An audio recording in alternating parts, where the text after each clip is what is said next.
Feels like Hunter's really kind of gotten in a rhythm at the plate these last few weeks. What have you seen clicking for him? I think just him being himself. You know, you start a new year and maybe you're in an elevated position, or you're trying to create a theme that's different or the same from last year. At the start, it can muddy the waters a little bit, or it can just be the game. Like, people now know who you are. They're going to try and, you know, it's when you step in the box, they have a plan, and maybe guys are excited to get you out because they saw you do something on TV.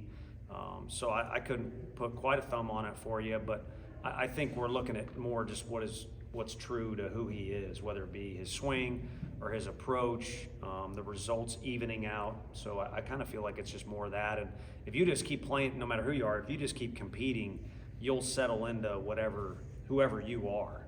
And he's always going to compete. So that would be my best explanation on that. I know you have a specific plan on the mound on Tuesdays, but Loy, how much confidence do you have just to let him go to be kind of extended? Yeah, a lot. I think in a certain situation would feel great about getting 5 innings out of him because you know he's conditioned to do so. He's been pretty equal to lefties and righties, a little better to lefties, and he's going to compete and throw strikes. So there's a trust level there that not that that's not there with other guys, but you know, as a coach, you're looking for, no matter whether it be catching or pitching or hitting, you're looking for a little Linus blanket, and he's a moderate version of that for now. He's a freshman, so we can't give him too much credit. But yeah, we want to use a lot of guys tonight, and I mean, it'd be a fun little debate with all of us here who was the best pitcher of the day, because there's a lot of guys that could vie for that, but it was exciting how well each one of them threw the ball. Christian said before the season, when he wrote down his home run goals, he's far surpassed that number this season. Has he surpassed your expectations? What you expected power-wise from him this year? He failed to meet my expectations. I'd prefer you not write down a number of home runs you got to hit, but I also wasn't good enough to hit them. So guys like the big boys we're about to see this weekend, I know you guys will ask. I mean, you can start with Petrie, but there's some physical guys in that lineup. So maybe when you're that good, you can do that. But no, I mean, at the heart of your question, I don't think you really put a cap on guys like him and Burke, because since they've been here, they came in really talented, and then they keep on this steady incline. So where does it stop? Who am I to say it's going to stop here, or this guy can only do this? So that's kind of the easiest way for me to explain that one. Where's AJ Russell at? And what's he been able to do maybe in the past week or so? Yeah, he threw a pen today, and you know, felt good, and he's been on the mound a couple times now, and so it's kind of time. And I've been open whether I should or not. It's not like we don't want to use the weapons we have, but if we can have success without them, it buys both of us time. Because the one thing I can tell you with 100% conviction, everyone has to heart his future.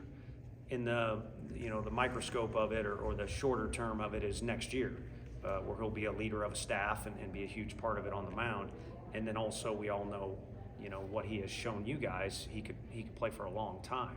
So now, having said that, if he goes through all the steps and he's ready to go, he's a competitor, he's a great teammate. Our guys want him back. I'd like to see him out there. So it's kind of, where does it all kind of meet? And we're kind of to that point now where it's time to decide what's the best way for him to get back out there. And so we'll hook up and kind of meet and make sure, first of all, he feels good. Because there's been times where he's thrown, and if he don't feel good, then we stop in our tracks or even backpedal a little bit. So today's bullpen was good. We'll see how he feels tomorrow.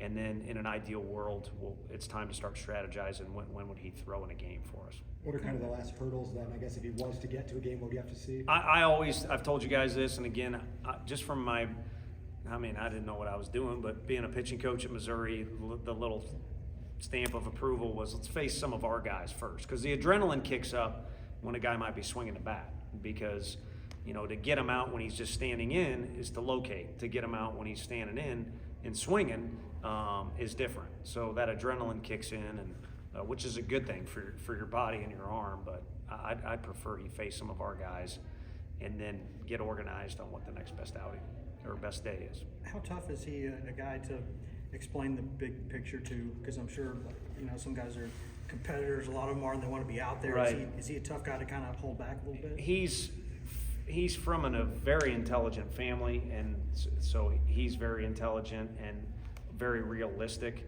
So when he is in street clothes, it's like talking to a full-grown adult. It's easy. When he's in uniform, it's not. And you know, the one time out there against Mississippi, he wanted to keep throwing in the game, or at least throw a few pitches and see how he felt. So the bottom line is, last year he would be telling Richard Jackson, "I want to be in the game." And I think anytime he's had the ball out there, you know, Texas Tech, for instance, would go take the ball out of his hand because we've reached pitch count, and he wanted to fight me for a brief second. So it's nice that he's kind of that, I don't want to say split personality, but I think you know what I'm getting at. You mentioned them earlier, but what does South Carolina do well? What are the challenges that they'll present this weekend? I don't know how they did last weekend, but as far as like when you kind of run into them and you're looking at opponents or stuff comes up, I know their bullpen has guys with really good stuff, which, shocker, you know, in our league. So that's kind of the theme. So we'll start to pick those guys apart a little bit as far as preparing, or at least take a look at them. And then offensively, there's just a lot of experience in there, and there's good balance too between left and right-handed hitters. So a couple guys that went from Vanderbilt to there, a couple guys that have been there for a while, and then a couple guys that, you know, played last year that were young. And, you know, by age, you're not going to be too old in this league, especially if you're a sophomore, but if you rack up a bunch of at-bats and kind of see what it all looks like, and now we're at the end of a second season, now you are kind of an older guy that's got experience. What you like about what you saw on the mound today? I know you mentioned it. Yeah, I just think, I wasn't here yesterday. It almost looked like they had a meeting and said, this is how we want to throw the ball today. And I know it wasn't perfect. I mean, you know, Hundley was throwing about as well as he did, and you give up a hit, it's cost of throwing strikes, and maybe we did have a couple walks. I forget what the box score said, but Matt Dallas looked like, I want the ball, and Marcus Phillips looked like, I want the ball, and you know, he kind of finished on that high note. I'm not a big velocity guy, but he's one of those guys that's more accurate the harder he's throwing, and we've kind of shown our hand this year. He's not going to throw 6 innings in a game. It's more likely to be 6 hitters. So when he cuts it loose like he did today, it's kind of exciting. So, you know, overall, I think, you know, the one game against Lipscomb, we didn't pitch very well, but it's not easy to go through 56 games and we're not there yet. You know, you only have a few blips on the radar screen where you're not sure what you're getting out of your guys. So they've been very dependable, and they've been a Frank Anderson type pitching staff, but they got a really good challenge, as we mentioned, that lineup, you know, coming this weekend, and the regular season is, in my opinion, is far from over. How important is an offensive night like tonight coming off that shutout on Sunday? The first 9 runs were great. The last one, I already used my cuss word in my in-game interview on Sunday, so I won't do one now, but I'd like to. I mean, I don't know. I've had it with that. I've recommended people to be on the board, or like when we have our SEC meetings, to be the ones that speak first and all that. And I am way down the totem pole, and I ain't trying to be humble, but I'm kind of over this whole deal here. 10 ain't a lot. I don't know why that's the number. And Reese Chapman hits a home run and everyone's bummed out. That's not good. That doesn't make sense, you know. But to answer your question and quit trying to act like I'm the commissioner of baseball, everybody in the starting lineup other than one guy had an at-bat they could kind of hang their hat on, you know, which is awesome, because no one got a full day really, and yet each guy back us at the bottom 2 at-bats. Simo kind of salvages the day as a center fielder, you know, right-handed hitting Ken Griffey there. Not very good defensively on that one play, but he hits a homer, and everybody in between. You know, Burke's last ball, he didn't get a hit, but smoked it. So the scoreboard showed some runs, and then some guys got something, again, they can kind of hang their hat on going into the weekend. They're all important, I know, but how important is this weekend to finish the right way before you enter this new phase of the season? Yeah, I mean, I don't know, you know, everybody says we get hot at the right time, but some of the teams that have been labeled hot, they didn't even start till it didn't go so well at the end or at Hoover, you know. So I just think each time we want to put on the uniform, we want to compete and do well. And then you do want to look for reasons. Kind of the Michael Jordan thing is like, you kind of always searching for motivation. This is our place. We come to work every day. We love playing here. Now that the weather's been warm, the crowds are getting better and better. So there's a lot of things wrapped into why you should appreciate the opportunity on Thursday night. And you could even throw into that piggy bank. Yeah, tonight was a bounce back win after Sunday, but it was a non-conference game. Thursday's an opportunity to get back after a conference game, whereas the last one was very frustrating. So I think the easiest and best thing to do for staff and players is hone it into Thursday. School's out as of Thursday. There's another one for you.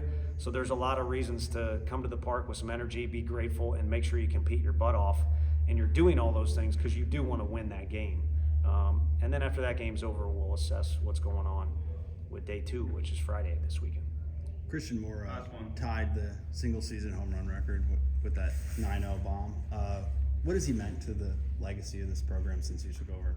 I just think winning, like, I know Vince Lombardi took crap for saying winning at all costs type of, that's not what he said, but a phrase to shrink it. And so, for us when we first got here, people didn't believe they could win.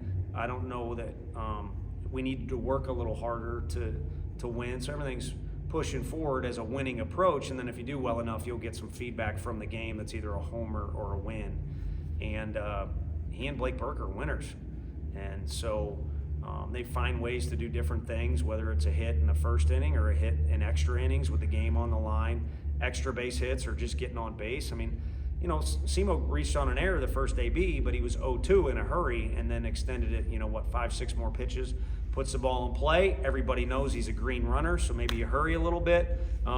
So just winning is the word that comes to mind. So when their time is over, I don't mean to sound like a jerk. I mean, I'll high five and I'll be all for like the individual accolades and like, that's a pretty cool record, or that's a big number of this or that. But I think in the current moment, the thing that sticks out is those guys are winners, and they've evolved at how they would be labeled that, Thanks, Coach. Thanks, Terry. Thank you.